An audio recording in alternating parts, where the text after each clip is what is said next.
Headline news Sita Vedalkapur. દર્શા માતાજીના વ્રતનો ગુરુવારથી પ્રારંભ થયો છે. ભક્તો દ્વારા આગમન સવારી યોજી માતાજીની નયનરમ્ય પ્રતિમાની સ્થાપના કરવામાં આવી છે. આજથી માતાજી ભક્તોને ત્યાં 10 દિવસનું આતિથ્ય માણશે.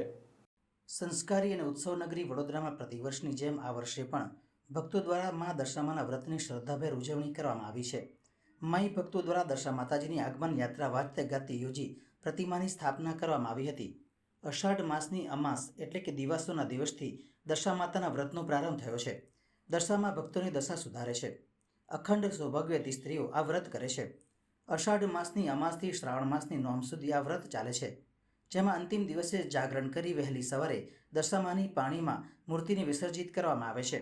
દર્શામાં વ્રતના પ્રથમ દિવસે પંડાલ અને મંદિરમાં દર્શા માતાની મૂર્તિની સ્થાપના કરવામાં આવી હતી.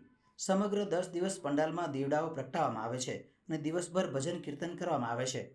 પૂરા 10 દિવસ સુધી દર્શામાનું વ્રત રાખે છે અને દરરોજ દર્શામાની વ્રતની કથા કરે છે. દર્શામાના વ્રતના 10મા દિવસે દર્શામા માતાની પૂજા કર્યા બાદ તેમની મૂર્તિને પાણીમાં વિસર્જિત કરવામાં આવશે.